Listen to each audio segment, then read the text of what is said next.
Ok, então vamos lá. Aula 29, Arte na Antiguidade, Egito e Grécia.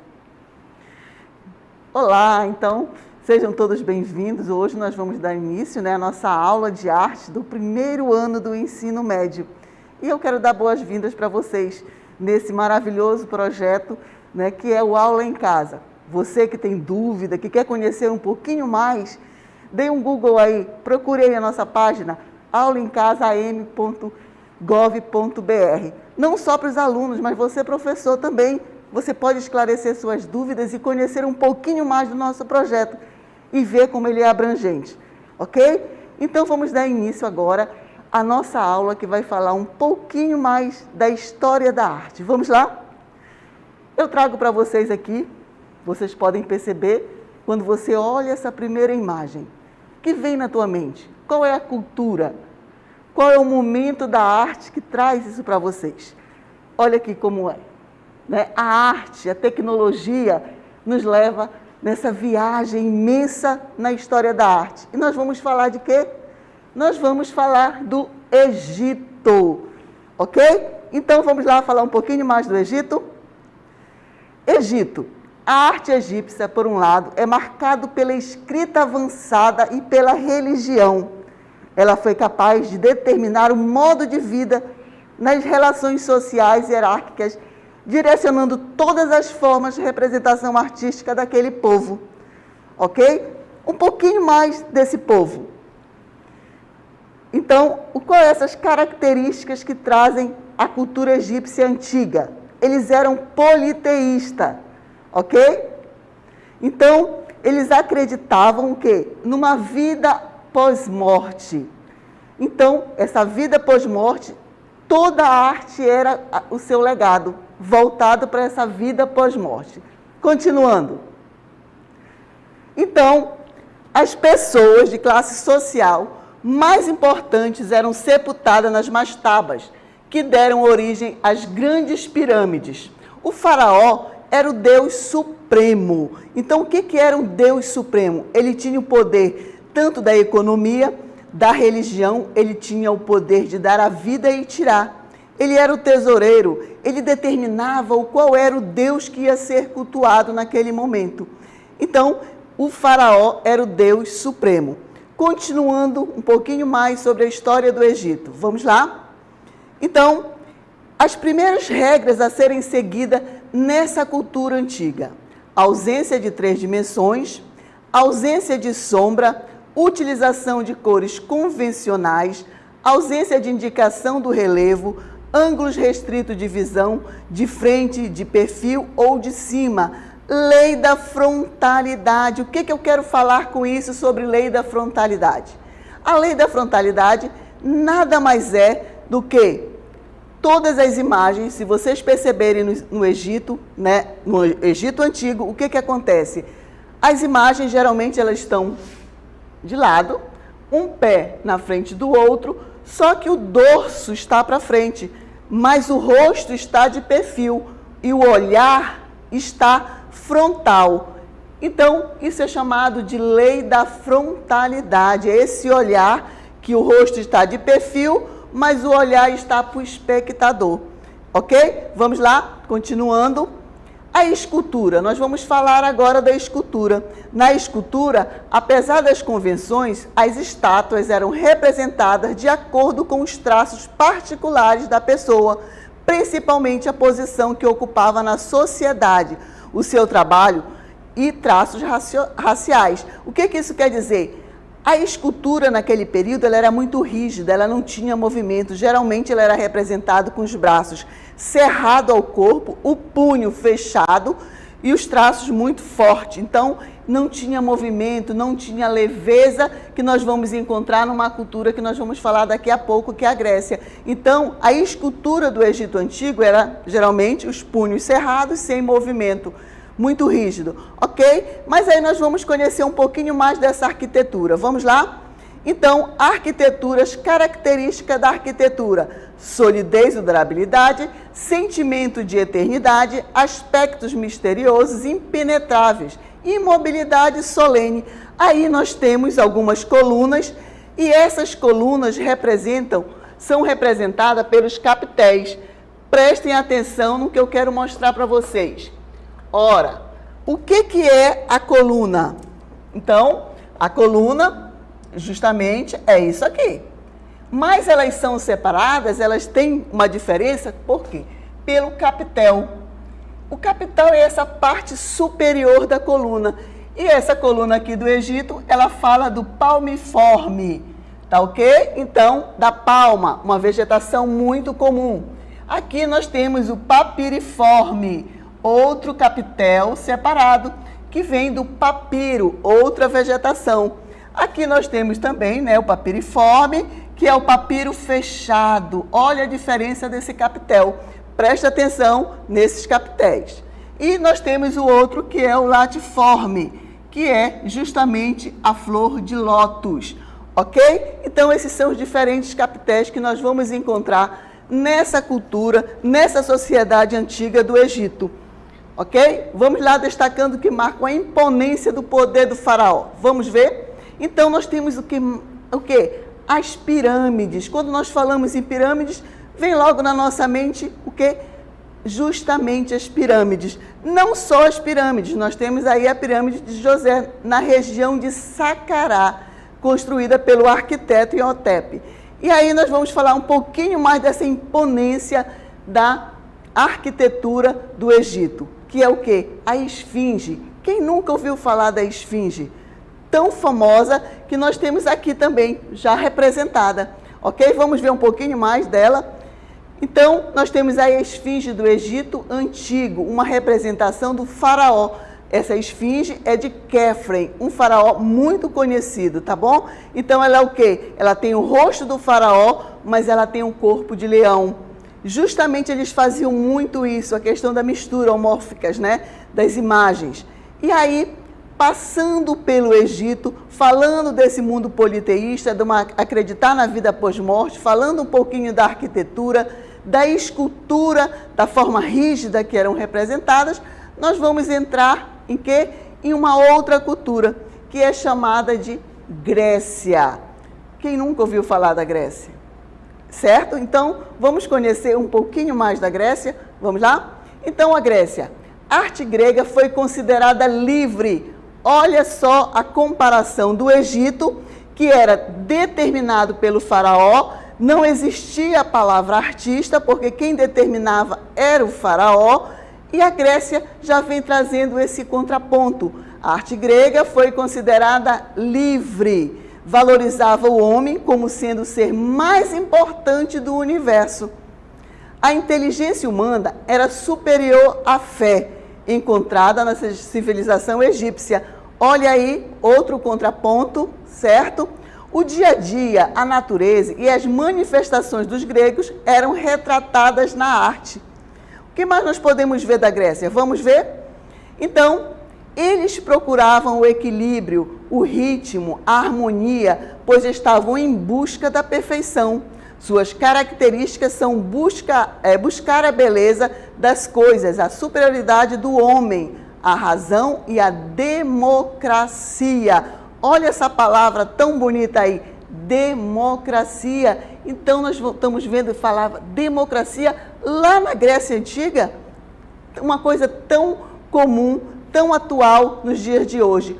Mas a Grécia também, assim como o Egito, teve as suas colunas, teve seus capitéis. Ela foi chamada de uma ordem arquitetônica da Grécia, que influenciou o mundo ocidental. E aí nós vamos trazer os 3 capitéis que fazem parte dessa arquitetura grega. Vamos ver? Então, aí nós temos os 3 capitéis. Mais uma vez, eu chamo a atenção de vocês para esses capitéis. Vocês viram lá no Egito, quando eu mostrei para vocês os capitéis? Pois é, nós vamos falar dessas ordens. Nós temos as colunas, certo? Que elas são frisadas. Mas nós temos os capitéis. Quais são os capitéis? O primeiro que nós temos é esse aqui, que ele é chamado de dórico. Tá ok? Então, ele é um capitel dórico. Ele é simples, mas ele é muito forte e maciço. Nós vamos para o segundo capitel dessa ordem. Qual é?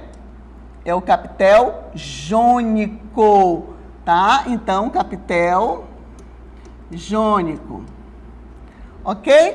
Ele é mais simples, ele é simples também, mas ele faz uma alusão nessa voluta aqui que vocês estão vendo. Segundo alguns estudiosos, eles fazem uma homenagem aos cabelos das mulheres gregas. Então, essa voluta faz essa homenagem. Se vocês perceberem, eles são muito simétricos. O que é simétrico? Se você dividir ao meio, o que tem de um lado vai ter do outro. Então, tem uma simetria. A matemática está presente nesse momento também. Lembram quando eu falei dos conceitos? Que os gregos buscavam justamente a questão da inteligência humana. O homem era inteligente. O homem é inteligente. Nós vamos para o terceiro capitel, que é justamente esse aqui. Olha a natureza falando. Vocês viram lá lótus, papiros, lá no Egito? Aqui também vai ter homenagem à questão da natureza, da vegetação, que é a folha de acanto. E essa coluna aqui tem um capitel denominado de Coríntia. Coríntia, não é Coríntias não, é Coríntias. Então nós temos as três ordens, dórica, jônica e coríntia, que fazem parte dessa arquitetura grega. Então a arquitetura grega, a civilização grega antiga, ela teve uma influência muito forte na cultura ocidental. Ela está presente, né? Quem nunca viu uma coluna dessa aqui no Amazonas, no Brasil? Um capitel. Então, quando vocês olharem, opa, isso aqui é uma coluna grega, opa, esse é um capitel grego, não é verdade? Nossa, isso aqui é um capitel egípcio. Então, nós falamos dessas duas culturas, egípcia e grega. A egípcia politeísta, os gregos eram politeístas? Sim, eles acreditavam nos deuses. Só que os deuses dos gregos, ele tinha um poder, ele chegava próximo do povo, né? Ele tentava entender o povo. Os egípcios não, era soberano. Eles determinavam tudo, tá? Então, o egípcio acreditava numa vida pós-morte. O faraó era supremo. Não existia democracia no Egito. Na Grécia, vai existir a democracia. O ser humano é inteligente. Ele procura o quê? A beleza, a superioridade, mas de forma democrática. Isso na Grécia. No Egito, nós tínhamos capitéis? Tínhamos. Que era o quê? Tinha a questão da natureza. Na Grécia também nós tínhamos um capitel que tinha folha de acanto. Não é verdade? Então, fazendo essa comparação entre as duas culturas, Egito tinha escultura? Tinha, de uma forma muito mais rígida, soberana, sem muito movimento. O Egito trazia o quê? A lei da frontalidade, certo? Nas pinturas, na escultura. A Grécia é na escultura, ela vai pegar um pouquinho do Egito, as influências do Egito na arquitetura e na escultura, só que na escultura vai ter uma evolução na escultura grega. Logo nas primeiras esculturas vocês vão perceber uma escultura um pouco rígida, mas depois os gregos começam a trazer leveza, movimento nas esculturas. Nós vamos ter o Discóbolo de Miron, nós vamos ter a Vênus de Milos, nós vamos ter a Vitória de Samocrácia, trabalhando a questão do mármore, mas com uma leveza, como se o vento batesse. Então, nós vamos perceber muito isso nas esculturas gregas, ok? Então, a Grécia e o Egito abandonam o que o Egito fez? Não, ele vai pegar as influências. Os gregos vão pegar a influência, mas eles vão muito além. Outra diferença entre o Egito e a Grécia. O Egito não existia a palavra artista, porque quem determinava era o faraó. Então, o artista ele tem que ser livre para criar. Ele não pode ser determinado. Ele tem que ter a liberdade, deixar fluir as suas ideias. Lá não. No Egito, quem determinava era o faraó. Você vai pintar desse jeito, eu quero isso aqui, eu quero que retrate o meu dia a dia. Era uma arte padronizada. Na Grécia, vai acontecer o quê? Vai começar a aparecer a palavra artistas, muitos vão assinar suas obras de arte. Entendeu? O homem vai ser mais livre, ele vai ter a liberdade de criar. Não esqueçam da palavra da democracia, não esqueçam a questão dos capitéis, que na Grécia nós vimos, certo? Então, a Grécia pega algumas influências do Egito, mas ela não fica estagnada, ela evolui. O homem se torna livre, a palavra artista começa a aparecer. Os gregos vão querer provar que nada, nem tudo está ligado à religião, que o homem pode explicar a questão da chuva, dos ventos. A ciência vai estar muito presente, a filosofia, o teatro surge nesse momento na Grécia. Isso tudo por quê? Por causa da democracia, por acreditar que o homem é capaz, que o homem é inteligente. Então, os gregos vão trazer, sim, essa influência imensa para o mundo ocidental. Ok? Então, agora nós vamos passar, para um outro momento da nossa aula. Tá ok? Então, vamos lá?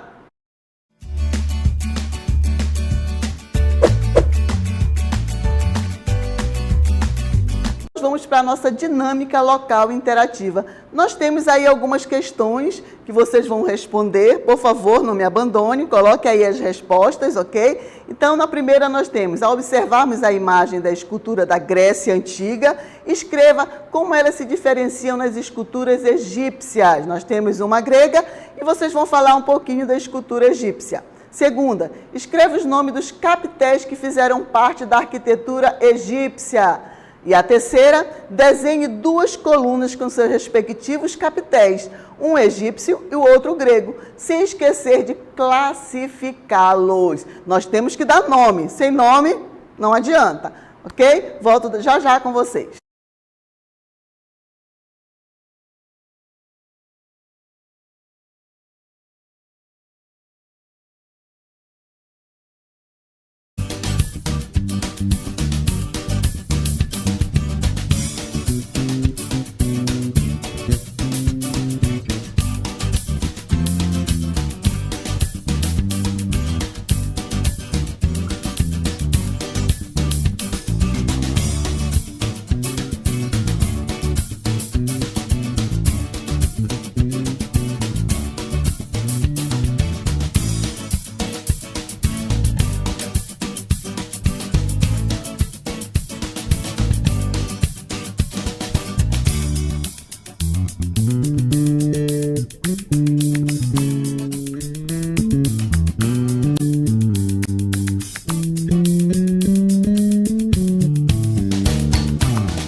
Ok, então retornamos agora para a nossa correção e ler as participações de vocês.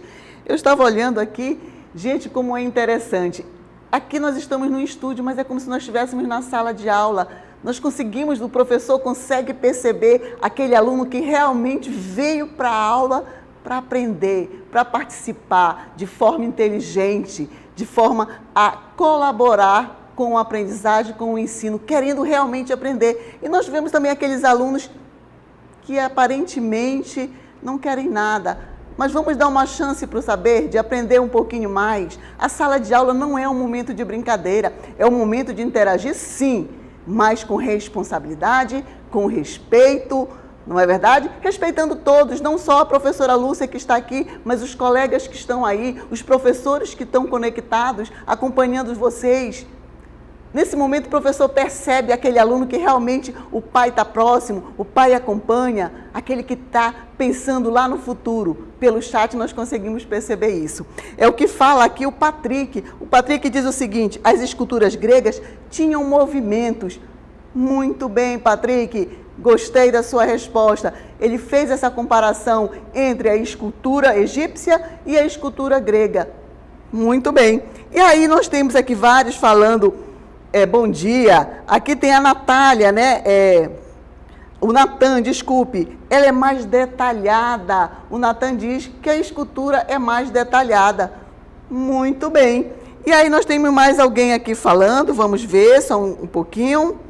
Aqui diz, Dórico, não falei, não é Corinthians, é Coríntia. Tá? Eu sei que deve ser torcedor do Corinthians aí, né? O João Vitor deve torcer para o Corinthians.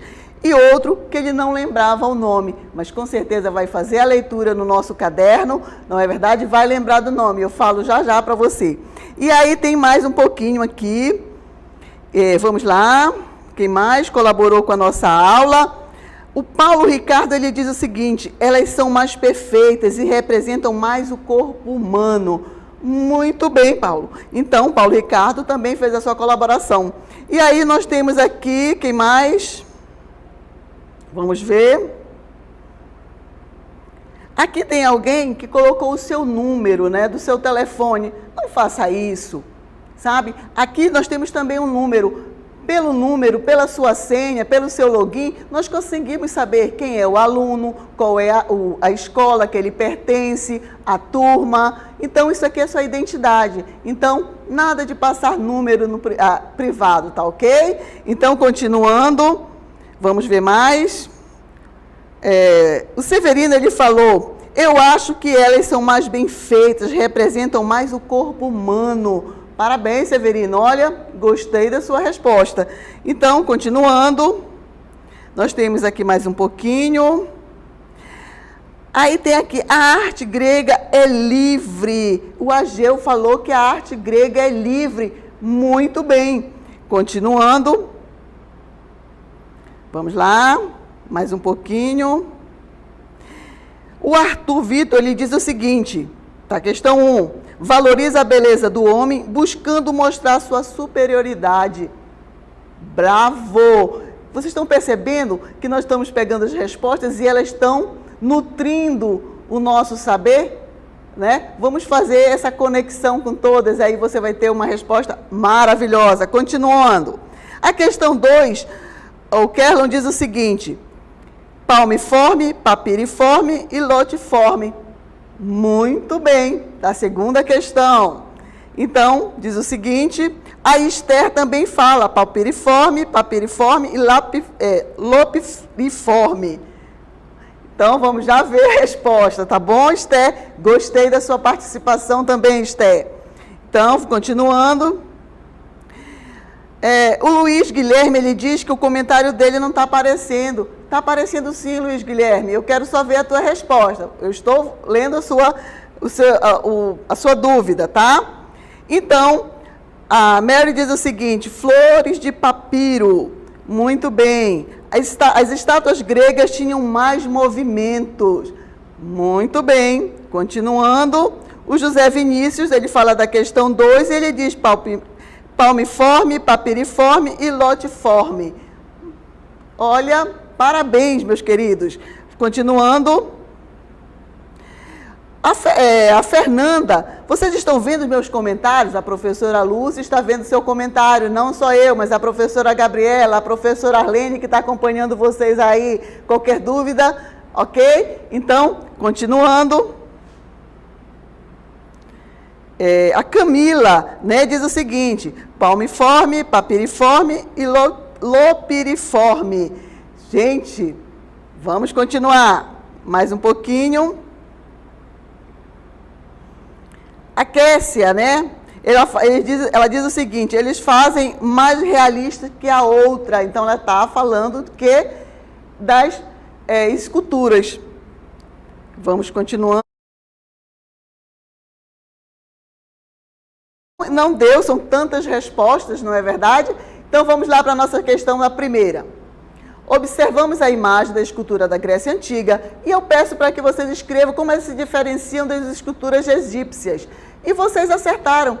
Elas trazem mais movimento, elas são mais realistas, não é? Elas buscavam a beleza, né? O homem como centro do universo, traz mais movimento. A segunda questão.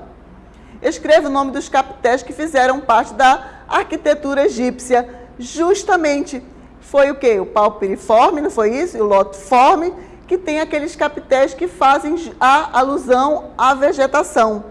A terceira questão, desenhe 2 colunas, né, com seus respectivos capitéis egípcios. Então, vocês vão desenhar sem esquecer de quê? De dar nome, de classificá-los. Ok, meus queridos? Então, essa foi a nossa aula de hoje de arte. Fizemos essa viagem lá na cultura egípcia e na Grécia. E nós percebemos que tem muita coisa muito próxima. É antiga, mas bem atual nos nossos dias de hoje e como elas influenciaram. Então, eu fico aqui com vocês. Até a próxima aula.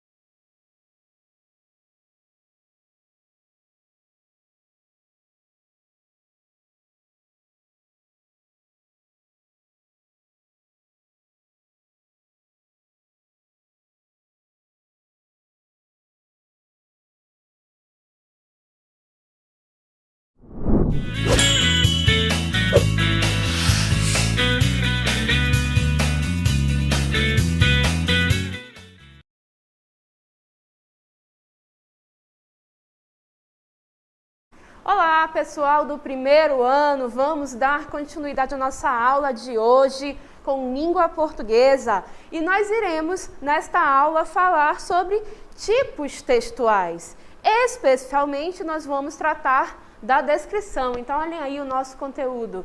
Tipos textuais, descrição. E olha só que interessante. Sempre que a gente pensa em texto, em conceito de texto, duas questões precisam ser enfatizadas por nós, dois conceitos muito importantes. O primeiro deles é relacionado ao aspecto do texto na sociedade. Se nós olharmos nossas experiências sociais, a maneira como nós nos relacionamos com as outras pessoas, nós vamos perceber que sempre tem texto envolvido, texto escrito ou texto falado, sempre vai aparecer algum tipo de texto, ou melhor, algum gênero textual. Então, quando a gente quer expressar uma opinião, a gente busca um artigo de opinião. Quando a gente quer fazer uma receita culinária, por exemplo, a gente busca, uma receita, dependendo do prato que a gente queira preparar. Então, a nossa vida em sociedade é permeada por textos diferentes que nos servem para exercer e conseguir realizar e interagir com as pessoas. Isso é o que a gente chama de gênero textual. Os gêneros são muitos, são variados, porque variadas são as nossas necessidades sociais, que são efetivadas com o auxílio dos textos. Porém, existe um outro conceito, que é o conceito de tipo textual. Já o tipo textual, eles não são variados como os gêneros. Os tipos textuais são as características gerais que eu consigo observar quando eu agrupo os gêneros, Eu observo os gêneros e eu percebo que determinados grupos de gêneros têm características parecidas. E aí, essas características gerais parecidas é o que a gente chama de tipo textual. Então, eu vou ter a narração, por exemplo, será a narração todo o texto que a gente utiliza para contar histórias, contar fatos, sucessão de fatos. Será dissertação, textos que trazem opiniões e que falam a respeito de algum assunto. E vai ser descrição, o tipo textual que a gente vai observar agora, tá bom? Então, os gêneros são muitos, são variados e se relacionam com a nossa vida em sociedade. E os tipos são situações mais reduzidas e que se referem às características gerais que grupos de textos podem ter. Ok? Então, vamos conhecer esse tipo de descrição. Olhem aí na cartela. Então, a descrição, ou um texto que eu chame de descritivo, vai ser o tipo de texto que envolve descrição de algo, Este algo pode ser um objeto, uma pessoa, um animal, um lugar, uma situação, um acontecimento. E a intenção, quando eu estou descrevendo algo, é, sobretudo, transmitir para o leitor as impressões e as qualidades de algo. Por qualidades, entendam características. Então, eu literalmente quero que o leitor do meu texto, ou a pessoa que está me ouvindo falar, perceba as características de alguma coisa. Saiba como essa coisa é a partir do texto que eu estou escrevendo ou falando. Então, entre outras palavras, é como se o meu texto descritivo captasse as impressões a partir das formas como eu represento aquele objeto, como se fosse um retrato. Só que é um retrato feito com palavras, literalmente eu quero que quem lê meu texto, quem me ouve através do meu texto falado, saibam como que é aquela coisa, aquele objeto, aquela pessoa. Porém, com o texto, não há, de fato, uma foto ou uma imagem. Há o texto descritivo e ele vai servir para isso, beleza?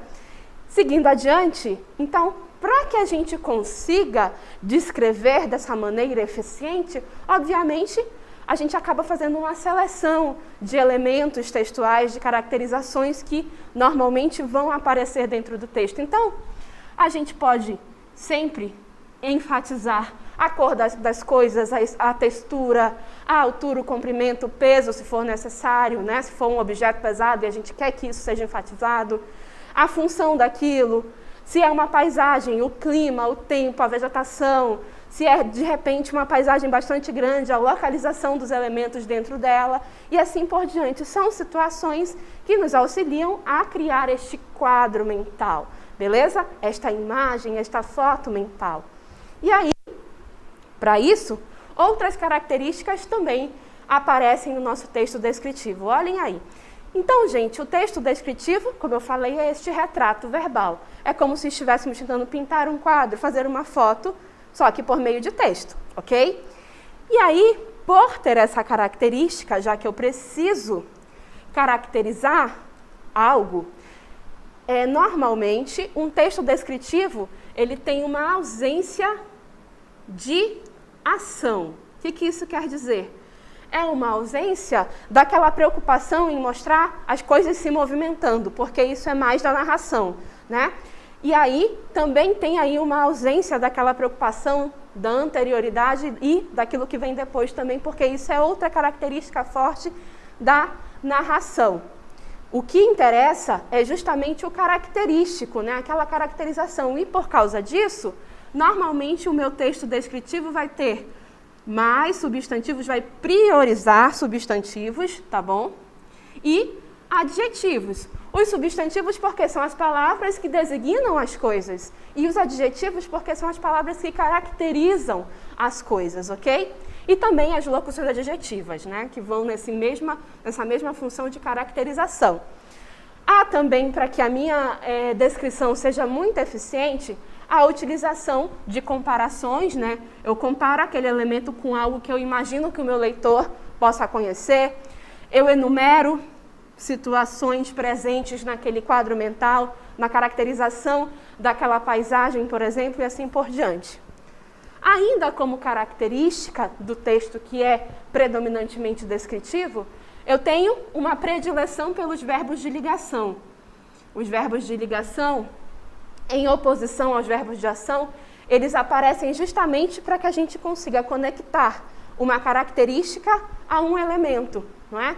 Lembram dos predicados nominais, os famosos predicados nominais? Pois é, os predicados nominais eles têm essa característica, né, de ter como informação mais forte a característica de um sujeito. E, para isso, a gente usa o verbo de ligação. Os verbos de ligação mais famosos, mais utilizados, claro que tudo depende de contexto, mas só listando rapidamente aqui. A gente tem o verbo ser, o verbo estar, o verbo parecer. São esses verbos que vão auxiliar nesse processo de criar a descrição. E aí, a questão da flexão dos verbos no presente e no passado, dependendo da minha intenção de descrição, e o emprego dessas orações justapostas, justamente para demonstrar aí essa sucessão de características, vamos colocar assim, ok? Então, agora que eu já sei essas características gerais de um texto quando estamos descrevendo alguma coisa, a gente vai, então, observar a maneira como normalmente uma descrição pode se estruturar.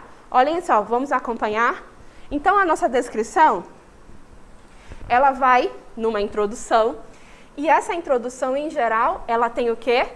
Focalização do objeto, tá? Distinguindo dos demais. Então, eu focalizo o objeto que se queira descrever e vou distinguir dos demais, ok? Na sequência, o desenvolvimento, e esse desenvolvimento é justamente o processo em que aquela captação das características vai começar a aparecer, né? Aquela captação das características, aquele registro de características, né? Começa a aparecer, sempre numa ordem coerente, né? Então, quando eu falo em coerência comecei a falar de um aspecto daquele objeto, finalizo para poder começar a abordar o outro, né? Vou demonstrando e trazendo essa caracterização a partir de um desenvolvimento de um desenrolar coerente, né? Indo ponto por ponto, sem misturar as coisas, para que o meu leitor possa entender e de fato imaginar esse objeto. E por fim, a nossa conclusão. E aí não há um procedimento muito específico para concluir uma descrição, né? Em geral, a descrição finaliza, é concluída quando, né, a gente completa, quando a gente esgota os aspectos que queria enfatizar, destacar daquele objeto, ok? E aí, como exemplo, a gente tem um texto que se chama Clarinete, e esse texto vai fazer a descrição desse objeto, o clarinete, desse instrumento musical. Olhem aí. Então, esse primeiro parágrafo é o parágrafo introdutório. Olha como ele faz o quê? Ele distingue esse objeto ele abre o texto fazendo essa distinção. Olhem aí. Um elemento clássico e imprescindível num concerto, o clarinete, com seu timbre aveludado, é um instrumento de sopro de maior extensão sonora, pelo que ocupa na banda de música o lugar do violino e da orquestra. Então ele distinguiu, olha, esse é o clarinete, esse é o objeto do qual eu vou falar, tá bom? Seguiu a sequência, agora vem de fato o processo de caracterização. O clarinete que possuo foi obtido após o meu nascimento, doado como presente de aniversário por meu bisavô, um velho músico do qual carrego o nome sem tê-lo conhecido. O clarinete é feito de madeira, possui um tubo predominantemente cilíndrico, formado por 5 partes dependentes entre si, em cujo encaixe prevalece a cortiça, além das chaves e anéis de junção das partes de meta. Sua embocadura é de marfim, com 2 parafusos de regulagem, os quais fixam a palheta bucal. Então percebam que a partir deste ponto, quando ele diz que é feito de madeira, quando ele diz que é de marfim, ele começa de fato a trazer a tal da caracterização desse objeto, usando os verbos de ligação, usando locuções adjetivas para fazer esse processo de caracterização e, de fato, nos ajudar a imaginar esse objeto e fazer essa fotografia mental dele, beleza? Seguindo e para finalizar, como eu falei para vocês, um texto de descrição se encerra quando as características daquele objeto estão encerradas, vamos dizer assim, quando eu finalizo, quando eu consigo esgotar tudo o que eu podia dizer dele. E é o que esse texto faz. Com pouco mais de um século, este clarinete permanece calado, latente, sem produzir sons, nem músicas, pois não herdei o dom do meu bisavô e nunca me interessei por este tipo de instrumento. Mas, quem sabe se daqui a alguns anos não aparecerá um novo João Rodolfo, que herde ao mesmo tempo de seus bisavós e tataravós, respectivamente, o interesse e o dom. Então ele finaliza porque ele encerrou tudo o que ele poderia dizer sobre. E aí, gente, para além de entender essa questão, esse processo de estruturação, a gente pode também enfatizar para vocês que existem tipos de descrição. Vou destacar para vocês 2 desses tipos, tá? O primeiro tipo é um tipo que é mais subjetivo, vamos dizer assim, tá bom?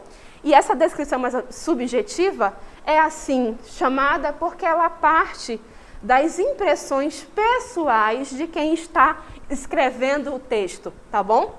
Então, são as impressões pessoais do emissor, do locutor do texto, de quem está elaborando o texto. E, claro, esse tipo de descrição é muito comum nos textos literários, né? Quando a gente está lá lendo aquela história, aquele romance e tal, aí, em dado momento, o autor quer descrever uma paisagem ou uma personagem, ele faz o quê? Ele joga uma descrição que vem, às vezes, muito carregada das impressões pessoais daquele autor sobre aquele personagem, sobre aquela paisagem. Então, por isso que a gente chama de uma descrição subjetiva. Ao lado dessa subjetiva, a gente tem uma descrição mais objetiva. E essa descrição que é mais objetiva, ela vai se distinguir e se caracterizar pelo fato de ser mais exata, mais realista, vamos dizer assim. Ela busca não ir para esse lado da impressão subjetiva, da impressão pessoal. Ela busca coisas que, vamos dizer assim, outras pessoas possam olhar e confirmar. Então, se é alto, ele vai dizer é alto. Se tem a cor vermelha, ele vai falar de cor vermelha e assim por diante. E aí a gente tem 2 exemplos justamente que vão mostrar para nós essa diferença entre uma descrição que é mais objetiva e uma que é mais subjetiva. Vamos lá? Olhem aí. Olha só como essa é mais subjetiva. A dona era uma velha balofa de peruca mais negra do que a asa da graúna. Olha essa comparação. Peruca mais negra do que a asa da graúna. Vestia um pijama desbotado e de seda japonesa e tinha as unhas aduncas recobertas por uma crosta de esmalte vermelho escuro descascado nas pontas. Então, olha só que interessante. Essa impressão, essa caracterização mais negra que a asa da graúna é uma opinião, é uma impressão pessoal de quem escreveu o texto. Não é uma coisa que outra pessoa olhe e de repente concorde com certeza, porque às vezes a outra pessoa nem sabe o que é a asa da graúna, né? Então é mais subjetivo. Ao lado disso a gente tem um outro exemplo, olha só. A dona tinha aproximadamente 1,70, 60 quilos, vestia a blusa rosa, decotada e uma saia rodada na altura do joelho. Seus cabelos eram castanhos, encaracolados e sua pele morena, ou seja, são caracterizações mais objetivas, que outra pessoa vai olhar e vai dizer, realmente, a blusa era rosa, era decotada, a moça tinha a pele mais morena, o cabelo era de fato encaracolado. Então, é um outro processo descritivo. E aí, gente, será que eu tenho textos que são mais descritivos mesmo? Será que eu tenho textos somente descritivos? Não. A gente sempre tem que olhar para os textos com a seguinte ideia, em relação aos tipos textuais, tá bom? É a ideia da predominância. Há textos em que predominam o aspecto da descrição, há textos em que predominam a narração e assim por diante. E o que é importante notar é o seguinte, por exemplo, eu tenho as sinopses de vídeos, por exemplo, de filmes, de novelas, de peças teatrais, elas são textos que estão ali para resumir aquele filme, aquela peça teatral e assim por diante.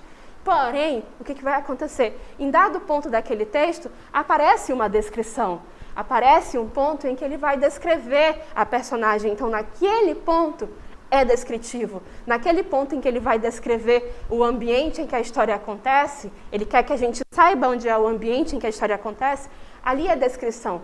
Então, sempre olhemos para os textos com o olhar da predominância. Em dados pontos predomina uma coisa, uma descrição, em dados pontos outros tipos textuais, ok? Dito isso, vamos para a nossa interatividade, ou melhor, para a nossa atividade.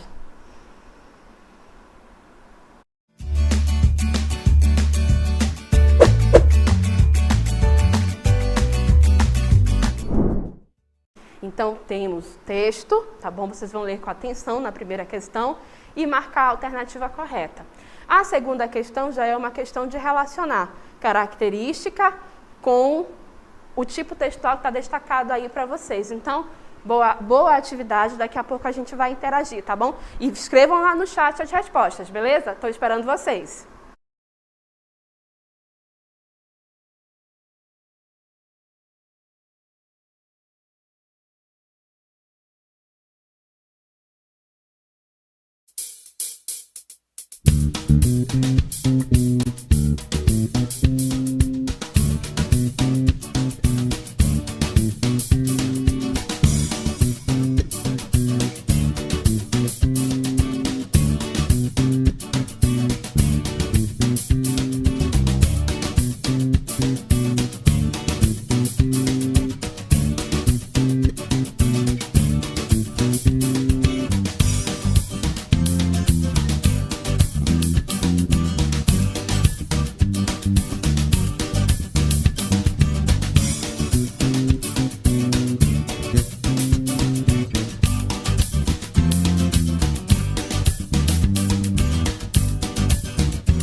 Muito bem, então retornamos para a nossa interação, não é? Para nós conversarmos sobre as questões. Eu estava assim, aqui acompanhando vocês, tá bom? Vendo, por exemplo, que o João, a Carla, a Raíssa, o André Felipe, a Ana Rita, Maria Vitória, a gente teve aí em peso a resposta para a questão 1, né? Em geral, todo mundo respondendo a alternativa A, muito bacana. A alternativa B já começou, a questão 2 já começou a chegar mais para o fim, a gente entende que é uma atividade um pouquinho mais extensa, não tem problema, e aí tanto é que escrever aqui no chat, a questão 2 eu vou começar a fazer agora, professora, mas olha só, por exemplo, a Mirella já colocou lá que para ela a questão 2 é a D, a Jamile está dizendo aqui para nós que ela marcou a B, né? Então temos uma letra D e uma letra B aí. E aí a gente vê também o Christian marcando para nós a letra B para a questão 2, né? Então, enquanto que a primeira questão está todo mundo indo para a alternativa A, isso na questão 1, perdão, a questão 1, todo mundo indo para a alternativa A questão 2 já está um pouquinho mais dividida, eu li aí algumas pessoas marcando na B, mas vi também que algumas pessoas marcaram na D.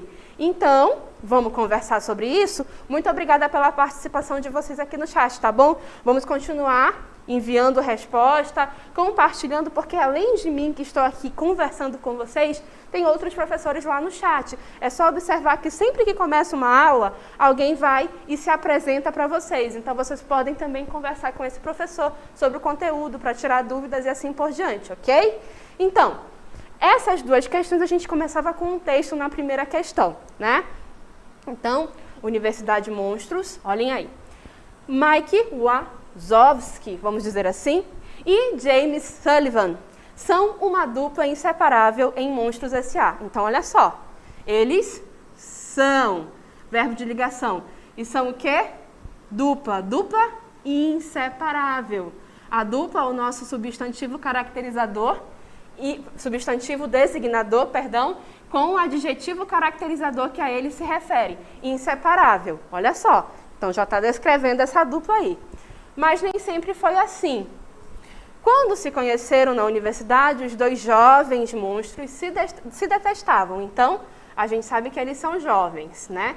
Monstros, o designador, jovens, a caracterização. Sendo um sujeito estudioso, mas não muito assustador, e Sully surgindo como o cara popular e arrogante. Então, olha só, mais uma informação. A gente sabe que um deles é estudioso, outra característica, e que não é tão assustador. E o Sully já é o cara popular e arrogante. E ao longo desse texto, a gente vai ver justamente que está contando um pouco, sim, da história desse filme, narrando para nós de forma resumida o filme, mas nesse processo ele está caracterizando o personagem, que é aquilo que eu falei para vocês durante a aula, né? Nenhum texto é somente um tipo textual. O que a gente tem que observar é que nesse processo há uma predominância. Em dado ponto predomina um tipo, em outro ponto outro tipo. E é esse processo que a gente tem que começar a perceber. Ah, aqui eu tenho descrição porque ele está descrevendo uma personagem. Aqui eu tenho descrição porque ele está descrevendo um espaço, um lugar, uma situação. Então, por isso, de fato, vocês conseguiram perceber que esse texto que tem descrição, aqui vai ser nossa sinopse, alternativa A. Parabéns para a maioria que colocou aqui no nosso chat. Seguindo adiante, a gente tem uma outra questão, essa já era mais de relacionar, né? E aí foi essa questão que já deixou um pouquinho mais dividida a opinião de vocês, não é? E aí eu vou lendo as características aqui que vai aparecer na sequência e vou dizendo qual é que é o tipo, tá? Na primeira questão, Ato próprio de textos em que há presença de conselhos e indicações de como realizar uma ação. Ora, isso aqui vocês vão marcar como a nossa prescrição, né? O ato de prescrever. Em alguns, vocês vão encontrar como injunção, tá? Ou instrução, tá bom?